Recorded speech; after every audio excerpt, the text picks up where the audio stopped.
falou para isso não, hein? Como você pegou da rua agora, deve estar quente por causa da rua. Mas agora falou isso não está da rua. Você veio da rua agora. Vamos começar a nossa aula de hoje, continuando aqui o Morena Rio, Guia dos Perplexos. Hoje capítulo 19 e capítulo 20. Só que antes disso, na aula passada, a gente falou um pouco sobre o tema do coração, da proximidade, que foi, na verdade, o assunto principal do capítulo 18, que ele fala sobre a proximidade. Aí, para assim, abranger um pouco mais, a gente uniu o tema da proximidade com o assunto do coração. E, utilizando esse livro aqui, eu utilizei ele como uma fonte para trazer esse assunto mais sobre o coração e a proximidade. E teve um texto que eu li no final da aula e coloquei lá no grupo do Moral, que é um texto que faz a gente pensar bastante sobre esse tema, um dos temas principais que a gente estuda na Kabbalah. E é o texto que fala sobre quando a gente olha uma montanha. Aí eu pedi para todo mundo refletir sobre esse assunto. E só antes da gente começar o capítulo 19, eu só vou reler ele aqui para a gente lembrar do texto. Então o texto fala assim: de longe, em todos os aspectos, este monte faz encantadora e significativa a paisagem que domina. Após haver dito isso para nós mesmos pela 100ª vez, temos para com ele uma atitude tão irracional e grata que acreditamos que, proporcionador deste encanto, ele deve ser a coisa mais encantadora da paisagem. E assim, escalamos e nos decepcionamos. De repente, ele próprio e toda a região em torno e abaixo de nós são como que desencantados. Esqueceramos que algumas grandezas, como algumas bondades, pedem para ser vistas a uma certa distância e de baixo, não de cima. Apenas assim tem efeito. Isso aqui é uma frase do Nietzsche, dos fragmentos do Nietzsche. E assim, a interpretação é bem diversa. Dá para você interpretar sobre várias maneiras esse texto.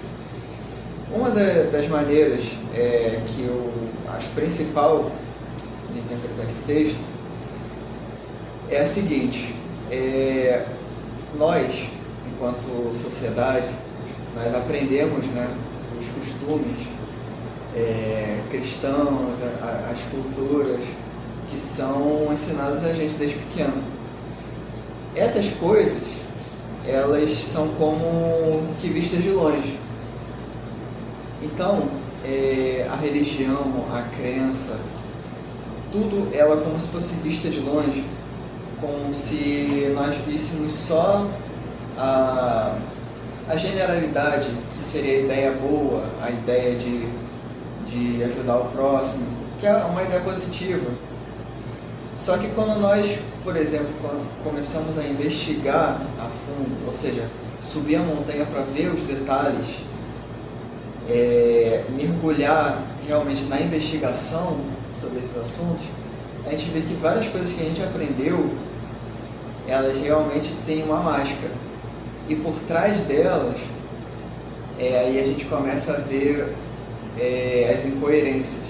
Então, quando a gente investiga muito o assunto, a gente começa a achar as incoerências sobre aquilo. Por exemplo, na história do cristianismo, o cristianismo ele é tido como você civilizar os povos, tirar os povos da barbaridade e torná-los eles cristãos. Então seria uma coisa positiva, né? Evangelizar, espalhar a palavra do evangelho. Mas quando a gente vê o que está por trás de tudo isso, aí a gente começa a ver que por baixo de tudo isso existe muito sangue, muitas guerras. A gente vai vendo os detalhes.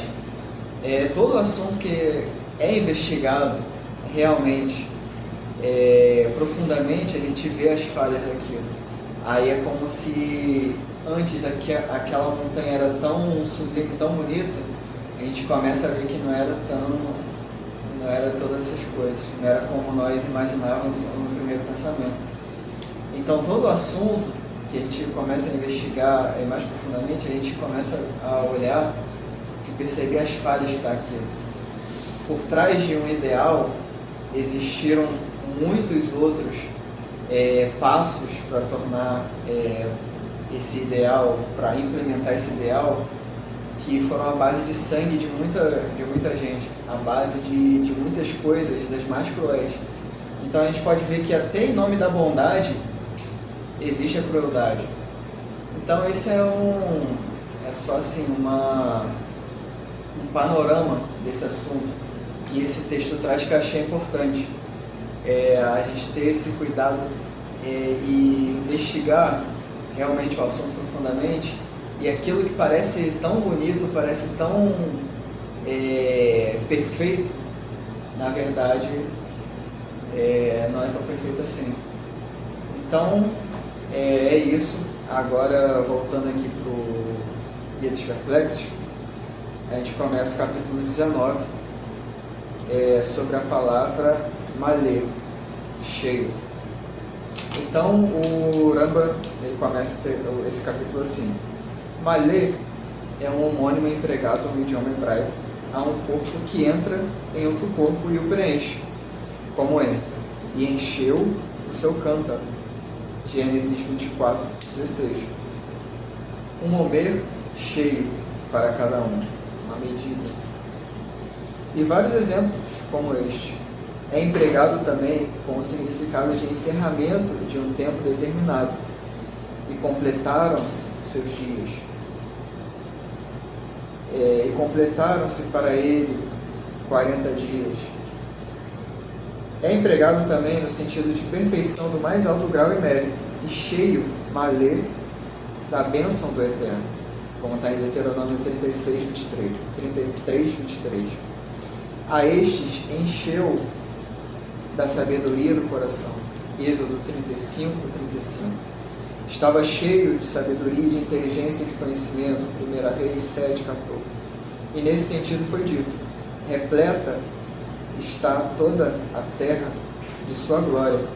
Ou seja, toda a terra testemunha a sua perfeição, bem como a glória do Eterno preenche o tabernáculo, como está em Êxodo 40, 34.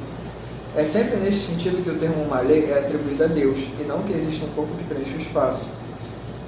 Entretanto, se interpretares o termo a glória do Eterno como referência à luz criada e denominada de glória kavod, e que fora ela que preencher o tabernáculo, isso não causará dano algum.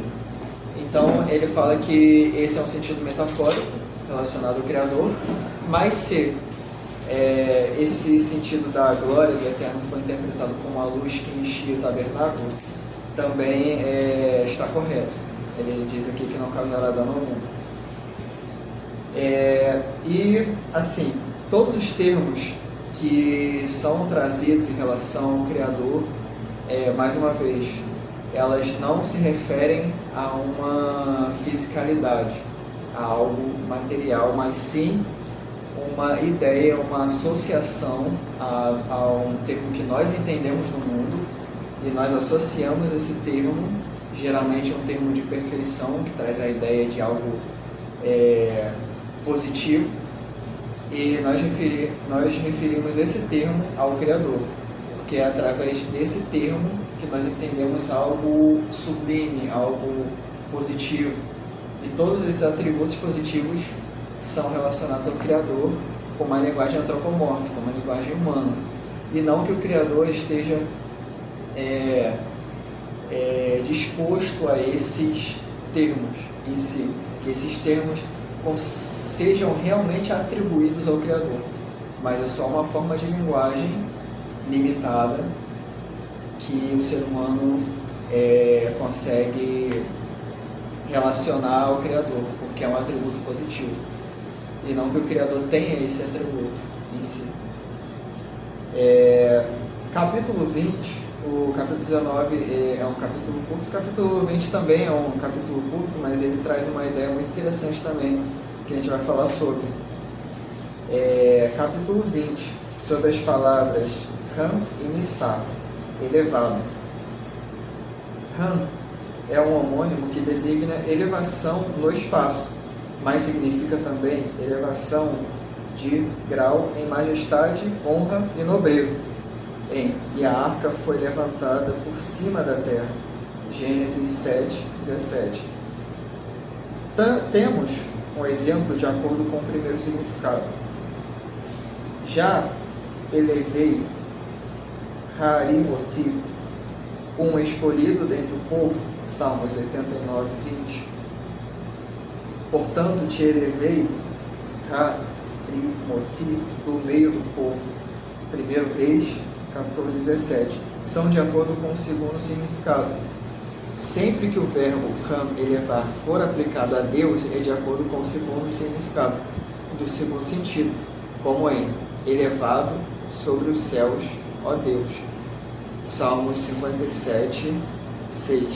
Então, mais uma vez, algo relacionado ao Criador, mas que não se refere ao Criador em si, mas uma relação, algo que pode ser pensado através da linguagem para se referir ao que não pode ser explicado, não pode ser expresso em palavras, que é o Criador.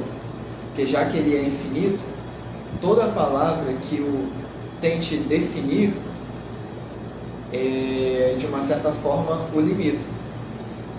Mas é normal, porque nós somos seres limitados.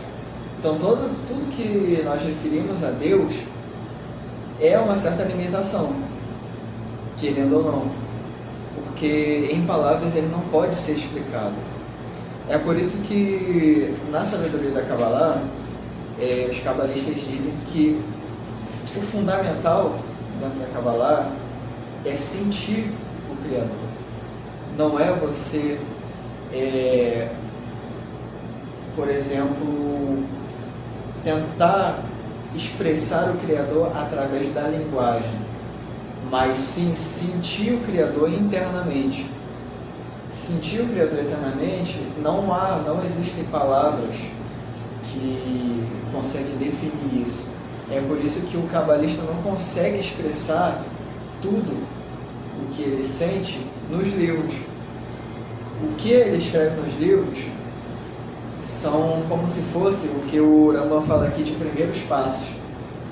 Os primeiros passos são uma iniciação, são uma bússola para se ter o caminho, e não o destino. O destino, aquilo que é o objetivo de ser alcançado, nunca é expresso em palavras. Então, ele só é sentido espiritualmente. Então, a experiência do cabalista nunca consegue ser transmitida a um outro. Essa sabedoria, o que o cabalista sente, ele é tentado ser explicado através desses primeiros passos, dessa bússola. Agora, o caminho espiritual, a linha de chegada, o objetivo de chegada, ou seja, o destino, ele só pode ser experimentado, e ele só realmente consegue ser entendido por aquele que chega a isso, e não por aquele que não chegou ainda. Aquele que não chegou ainda, ele só tem os primeiros passos, ele tem a bússola do que os sábios deixaram, através dos livros, através da tradição. Agora, a experiência, ela é interna. A experiência, o sentimento do espiritual, ele é construído dentro de cada um. E a estrutura que é utilizada para isso, para chegar nesse ponto, para chegar nesse objetivo, é o que a gente anda falando em todas as nossas aulas. É a ação junto com a Kavaná no mundo. E não uma meditação ou um ascetismo, um isolamento social, um isolamento da comunidade. Não é isso. É através da kavaná, que é a intenção, e da ação que o indivíduo, que a pessoa, ela consegue chegar ao destino. Aí a sensação que ela sente, que é o sentimento espiritual, aí ele não pode ser explicado através de palavras, mas ele é sentido na pessoa. Mas o caminho para chegar nisso é o caminho prático, e não o caminho ascético, como se tem em outras culturas, em outras tradições, que se tem o caminho ascético como o caminho para chegar a uma iluminação, chegar a uma espiritualidade. É uma renúncia do mundo. Não é preciso renunciar ao mundo para chegar à espiritualidade. Não são coisas exclusivas, que uma exclui a outra. Na ideia de que, vivendo no mundo físico, vivendo nesse mundo material, que se exclui o mundo espiritual. E nem o contrário. Viver o mundo espiritual é excluir o mundo físico. Não é isso, mas um está entrelaçado no outro. São coisas necessárias um ao outro. É por isso que na Kabbalah existem os 5 mundos. E não existe somente o mundo de Asiá, ou existe somente o mundo de Atzilut, por exemplo. Mas um está... eles estão tão conectados que um não existe sem o outro. Eles estão como elos de uma corrente. Um é resultado do outro. Um é resultado do outro. Eles são como elos inquebráveis, que você não pode separar um elo, que você não vai ter uma corrente, você não vai ter uma conexão com um elo só. Para existir a corrente, deve existir elos e interconexão. Um elo sozinho não é uma corrente, ele é só um elo. Agora, os elos interconectados, aí sim são a corrente. E a corrente é o mundo espiritual, a corrente é toda essa estrutura. Então, assim como o mundo de Olam Hazé, o mundo físico do mundo de Asiá, ele não deve ser ignorado, ele não deve ser posto de lado. Ele é um resultado, ele é uma expressão do divino. Assim como o divino, ele é feito, ele é trabalhado com as ações do mundo espiritual, do mundo físico. Então, o mundo espiritual, ele é trabalhado através da ação do mundo físico. E o mundo físico existe por causa do mundo espiritual. Então, eles estão estritamente conectados. São elos interconectados, não dá para separar. E o caminho espiritual, ele não é essa dualidade do ascetismo. E também não a pura materialidade, mas um trabalho que tenta romper o dualismo, esse dualismo platônico que nós vivemos. Esse tipo de pensamento que nós temos até hoje, que é o pensamento da dualidade platônica, entre o mundo, que é esse aqui, esse mundo sensível, o mundo da matéria, e no outro lado existe o mundo ideal, o mundo das ideias, que uma é uma oposição do outro. Um é o mundo perfeito, o outro é o mundo incompleto, imperfeito. Essa é a ideia da dualidade platônica. A ideia, o objetivo é romper com essa ideia platônica do dualismo. E os textos, por exemplo, de Baruch HaSulam, que eu tenho como base, uma das fontes fundamentais da sabedoria da Kabbalah, eu vejo que os textos dele tentam realmente tirar a ideia da dualidade platônica da nossa cabeça, da nossa percepção, da nossa visão de mundo. E, continuando aqui o texto, agora sobre a segunda palavra, nissá, também possui o significado de elevação no espaço e de elevação no grau em grandiosidade e dignidade. Como exemplo do primeiro sentido temos: e levantaram seu trigo sobre os jumentos, ou seja, uma elevação no espaço. Gênesis 42, 26. E como essa existem várias passagens nos quais o verbo nissá está no sentido de levantar, transportar, elevação no espaço. Como exemplos do segundo sentido temos: e seu reino será elevado, vetinasser, Números 24, 7. Isso está no segundo sentido, que denota uma grandiosidade, uma dignidade. E os elevou, Isaías 43, 9. E por que vos elevais, Números 16, 3. Sempre que o verbo nassá é atribuído a Deus, é neste último sentido: eleva-te, ó juiz da terra. Salmos 94, 2.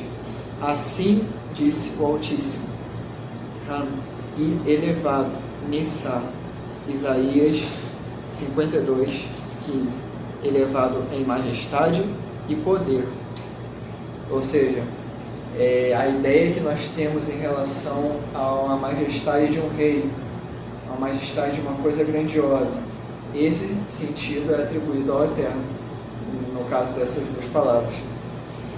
Talvez encontre dificuldade com o que eu disse sobre Hanser, elevação de grau em majestade e poder, e poderá dizer: como pode atribuir diversos significados ao mesmo termo? Mas ficará claro a ti que quem possui uma compreensão perfeita não descreve Deus com diferentes e variados atributos, e que todos os diversos atributos que indicam majestade, glória, poder, perfeição, benevolência, etc., todos indicam um único significado, que é a essência divina, e nada além desta essência. Viram capítulos sobre os nomes e atributos de Deus. Este capítulo possui somente a finalidade de ensinar o significado das palavras Ram e Nissá, quando atribuídos a Deus. Quando atribuídos a Deus, não podem ser entendidas como elevação no espaço, mas somente elevação de grau. Então, o que ele fala aqui? Se é usado diversos termos para se referir a Deus, por que ele diz que essa diversidade de termos não pode ser atribuída a Deus? Porque denota uma pluralidade. Por que ele diz isso se antes ele já explicou que diversos atributos são termos metafóricos ou termos anfibológicos ou homônimos, ou seja, que tem vários significados que são usados nas escrituras em relação ao Criador, e agora ele fala que todos os termos diferentes não poderiam ser usados para o Criador, porque o Criador ele não tem essa pluralidade,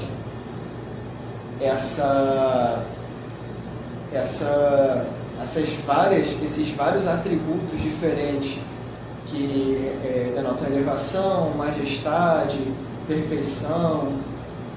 Como pode se atribuir isso se Deus é único? E você atribui um termo múltiplo a algo que não é múltiplo, que é uno.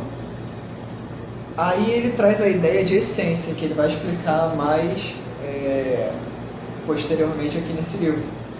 A essência do Criador, ela é indivisível. A essência do Criador não é numerável.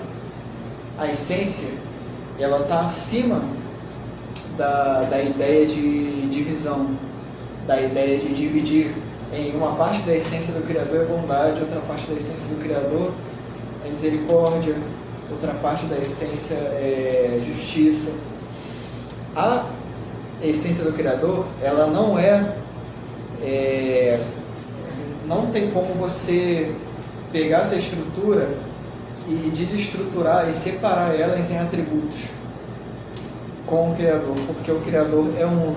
A essência do Criador, o Criador, a sua, o seu poder, a sua, tudo que é relacionado ao Criador, a sua onipotência, a onipresença, enfim, todos esses atributos, eles não são coisas separadas na essência do Criador, mas a essência do Criador, todos esses termos não denotam diferenças, como onisciência, onipresença, bondade, misericórdia. No Criador, todos esses termos, eles são uma só coisa na essência do Criador, porém, esses termos são termos antropomórficos, porque a essência em si do Criador não é explicável. Só se sabe do Criador através dos atos do Criador no mundo, nas influências. E as influências do Criador do mundo são expressas através da árvore da vida, que tem todos esses termos: Hesed, Kevorah, Tiferet, Netzach, Hod. Então, todas essas Sefirot, elas são atributos humanos. Bondade, um atributo humano. Misericórdia, um atributo humano. Justiça. Só que são expressões que relacionam a influência do Criador como é expressa no vaso, no mundo, no clipe, no que é expressivo, no que é expresso, no que pode ser falado, no que pode ser sentido nas pessoas, no que uma pessoa pode relacionar-se com a outra. Todos os atributos que estão na árvore da vida são coisas que nós podemos usar, que existem em nós, e nós podemos usar esses atributos para nos relacionarmos com o outro. Então, isso já denota que uma das funções principais da árvore da vida é nos ensinar, nos educar a trabalhar com esses atributos na sociedade humana e não afastar a árvore da vida do mundo e pôr ela num mundo totalmente transcendente e longe do nosso.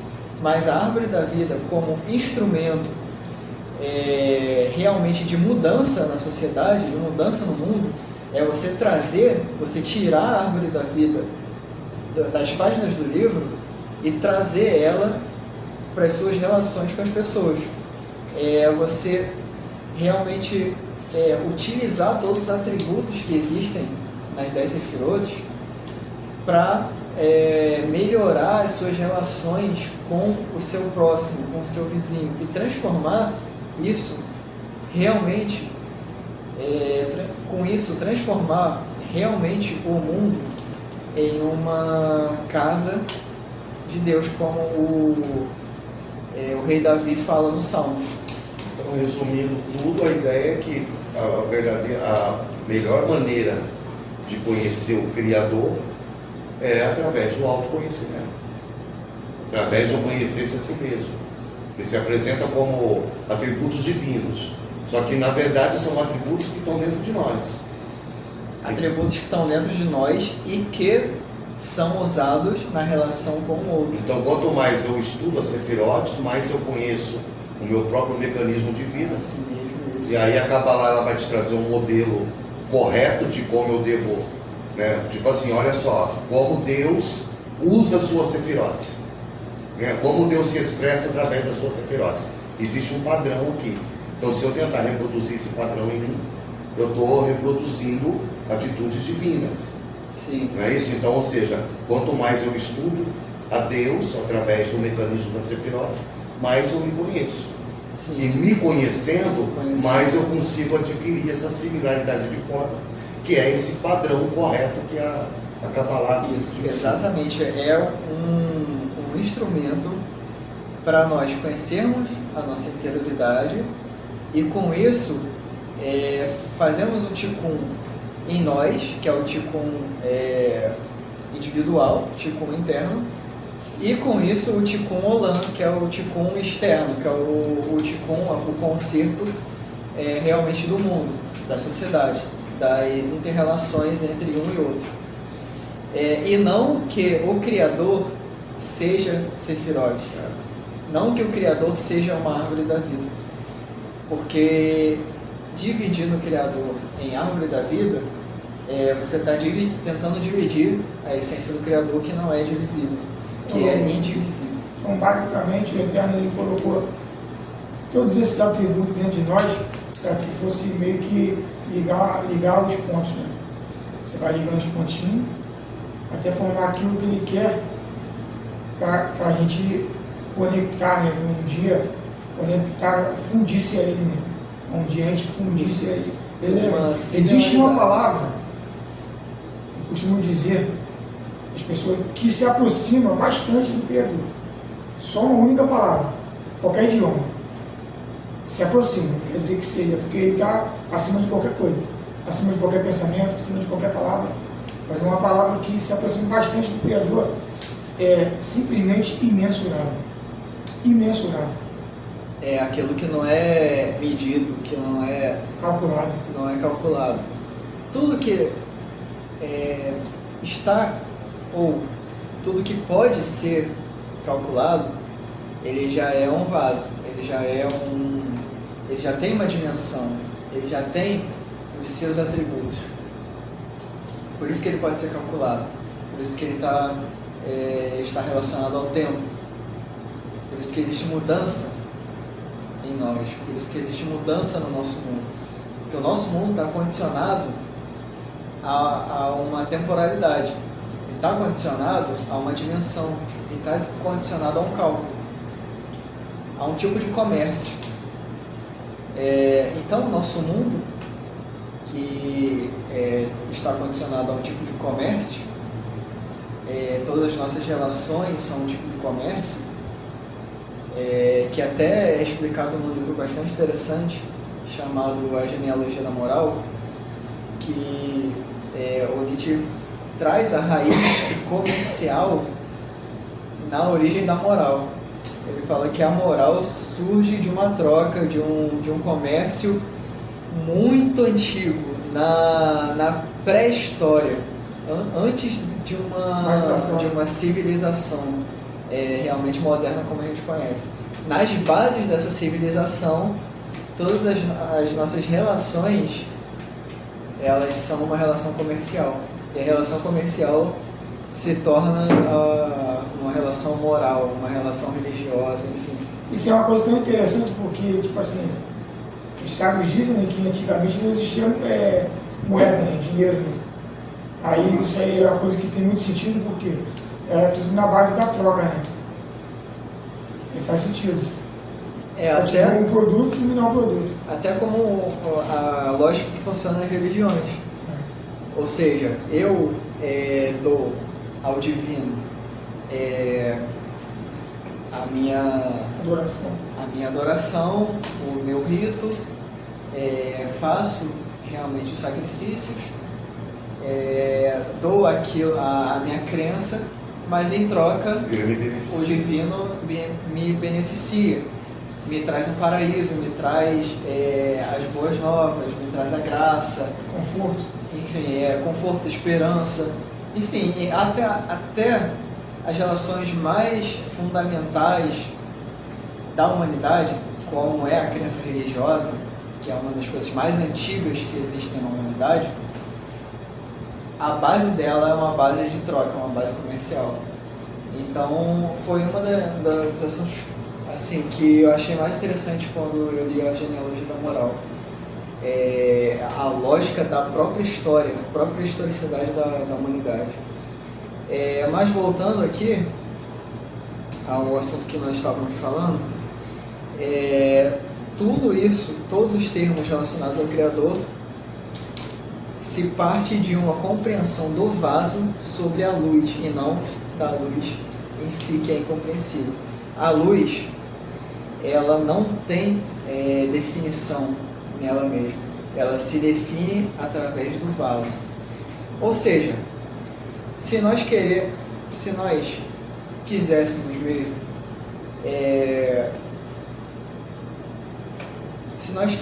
mesmo, pegar e revelar o Criador no mundo, nós, o que nós faríamos para revelar, para trazer, fazer do mundo uma casa de Hashem, trazer o mundo para um estado de um templo no mundo, ou seja, que o mundo inteiro seja um templo, seja um tabernáculo para o Criador. O que nós faríamos? Nós, a partir do momento que entendemos que toda a compreensão do Criador se dá pelo vaso em relação à luz, que é incompreensível, nós não começaríamos tentando atingir o transcendente, mas nós começaríamos por, dentro de nós mesmos, atingir uma imanência dentro do ser, ou seja, um descobrimento do nosso próprio ser. Isso seria o primeiro passo para transformar a nossa visão do mundo, porque o Criador só pode ser revelado se a criatura, que é um vaso, ter as propriedades que revelem o Criador no mundo, e não o contrário. Não que, não tendo nós os atributos, o Criador simplesmente vai se revelar ao mundo, mas que a mudança do mundo, a mudança das nossas vidas partem fundamentalmente de nós mesmos, e não de uma transcendência, um movimento do transcendente para nós, mas sim um movimento de nós, da imanência, do descobrimento do ser, do descobrimento do nosso próprio eu para o transcendente. Ou seja, o mundo é transformado em algo transcendente sem sair do mundo, sem fugir do mundo. Aí é o que a gente falou na última aula sobre a tonalidade afetiva. A tonalidade é isso, uma conversação entre você e o mundo. É como um aparelho de rádio, que foi o último exemplo que a gente deu. É como se o aparelho de rádio ele não tivesse sintonizado. Mas ele não estando sintonizado, é como se não existisse as ondas de rádio para ele. Ou seja, ele está isolado em si. Mas as ondas de rádio não deixam de existir porque o rádio não está sintonizado. A partir do momento em que o rádio ele sintoniza no comprimento de onda, ele começa a conversar com o transcendente, ou seja, as ondas de rádio. E as ondas de rádio começam a conversar com o aparelho de rádio. Então a transcendência ela surge no próprio mundo, no próprio rádio, no próprio aparelho. Isso é uma conversação entre o ser e o mundo. Isso eu estou entrando muito numa linguagem heideggeriana sobre o assunto, mas trazendo mais para uma linguagem mais próxima a nós, é a revelação do Criador no mundo, é a revelação do transcendente, é fazer o mundo sentir o transcendente, e não pegar o mundo e varrer o mundo para debaixo do tapete e pular para um degrau transcendente espiritual, mas transformar o aqui e o agora nessa transcendência. Ou seja, com o nosso eu, o nosso ego, é como se ele se abrisse e ele enxergasse além de si mesmo. É como se o coração, que é a base de todos os nossos sentimentos, saísse de uma prisão, que é um peito estreito, é um peito que comprime o coração dentro dele, e ele só consegue sentir a si mesmo. Então, quando ele tem um anseio por algo além dele, aí se produz a angústia, porque o coração não consegue ir além de si. Isso é o sentimento da finitude, é o sentimento da mortalidade, é o sentimento da finitude. E quando se rompe essas prisões do coração, se faz a circuncisão que a gente falou na última aula, a circuncisão do coração, essa libertação do coração das próprias prisões do peito, do qual ele vive encarcerado. E através disso, ele é circuncidado e o eu consegue enxergar algo que está além simplesmente do eu, ou além da subjetividade humana, que é um produto construído e não uma essência humana. A nossa noção de subjetividade, que é tratada na psicanálise, por exemplo, a subjetividade humana, ela é um produto do Ocidente. Não quer dizer que o ser humano nasça em si, a priori, com uma natureza de subjetividade própria, mas que nós somos seres produzidos por sistemas de poder, por culturas, por religiões, por sistema moral vigente na época. Tudo isso constrói a nossa subjetividade. Essa circuncisão do coração, ela tenta corrigir nela essa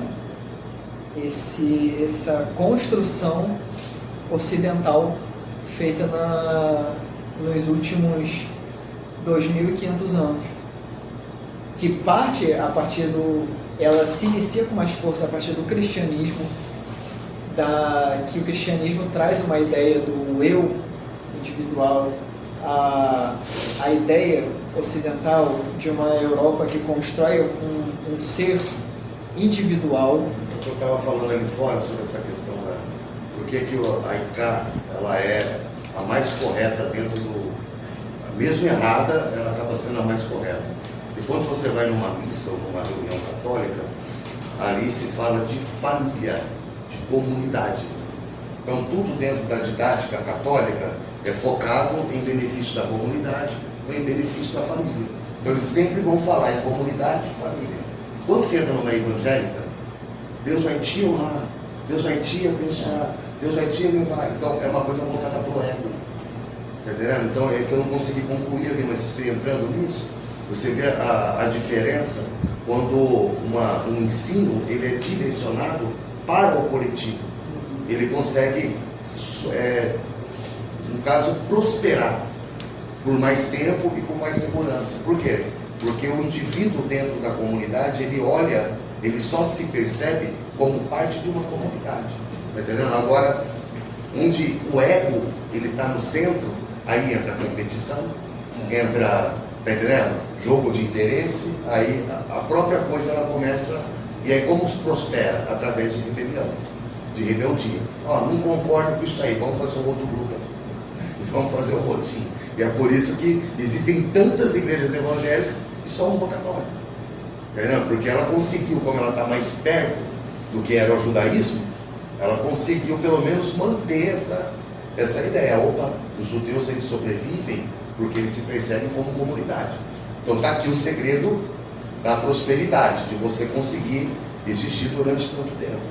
Exatamente. E assim, pode falar, Samanta. Estava falando sobre o autoconhecimento. Quando a gente desperta pelo autoconhecimento, a gente se aproxima de Hashem. Não é isso mesmo que eu entendi? Isso, quando a gente tem esse interesse, quando a gente começa a buscar o autoconhecimento, a gente consegue nos aproximarmos mais de Hashem. É a essência dele que colocou dentro de nós. E quando a gente assim, quando a gente começa a despertar, a alma começa a despertar pelo autoconhecimento de si mesma, em busca como essa funcionalidade da mente consciente, subconsciente, inconsciente, o porquê das suas emoções, o porquê que você sente isso, por que você reage dessa forma. Venha a ser, eu falei em relação a Kabbalah, venha a ser assim uma coisa positiva? A coisa positiva a gente consegue quando a gente rompe aquelas limitações que prendiam a gente num certo paradigma. Por exemplo, como o nosso paradigma ele é voltado para o eu, quando você consegue trabalhar além do eu, isso é um ato de rebelião, isso é um ato de é um contraponto ao que foi imposto. Quando a gente consegue superar isso, é algo positivo. É algo positivo porque é uma superação. Eu acredito que a superação ela é relacionada a algo positivo, porque antes você estava num estado. Quando você supera esse estado para outro estado, é como uma potência, é como um movimento. Além esse movimento é uma coisa positiva. Uma autossuperação é uma coisa positiva. Então toda coisa tida como positiva é um movimento para além, é um salto, é um movimento para além do mesmo. Porque o mesmo é aquilo que já foi dado. Por exemplo, tudo que promove uma expansão então, é exatamente. positivo. Se promove uma contenção, já é negativo. Ou um estado imóvel. É assim e acabou. Ou seja, um contentamento com aquilo. Nasci assim, vou morrer assim. Que às vezes a gente, quando fala de autoconhecimento, a gente pode entender que não, eu preciso só olhar para mim. Na verdade não é. O autoconhecimento é conhecer o gênero humano. Tá entendendo? Então como eu me conheço a partir do outro, entendeu? Então o outro está vendo coisas em mim que eu não vejo. E aí a partir desse ponto eu começo a me entender naquilo que é semelhante a mim, que é o outro. Por isso que a ideia de amar a Deus sobre todas as coisas, mas ao próximo como a ti mesmo. Você se vê no outro, aí, opa, então existe algo aqui que me reflete. Tá entendendo? E eu não estou gostando do que eu vejo. Não estou gostando do meu reflexo. Na verdade, o problema não está no outro, está em você mesmo. Exatamente. E aí, por isso que eu falo que tem a ideia do despertar do autoconhecimento. Quando você se desperta para isso, por que eu sinto essas coisas? Por que eu reajo dessas coisas? Porque a gente sabe que o inconsciente, 95% que rege a nossa vida. E ele é atemporal. Uma coisa que nós passamos lá no passado ainda está fazendo efeito no nosso hoje. Como é que eu posso melhorar isso? Como é que eu posso reverter isso? Porque da mesma forma que a gente sente isso, pode ser, podemos dizer, traumas e que nos congela, a gente pode dizer assim, a gente consegue também, da mesma forma que eu sinto, eu consigo entender melhor a Andréia, eu consigo melhor entender o Valdeci. E eu entendo isso, como você está falando, de uma forma positiva, né? Parece que a sua visão é uma amplitude assim enorme. Se antes você estava só com essa visão aqui meio míope, aí você consegue ver assim de um alcance e a coisa começa a melhorar. Por quê? Porque eu entendo por que eu ajo e reajo dessa forma. E aí eu começo a ser mais empática com o outro. Sim, exatamente.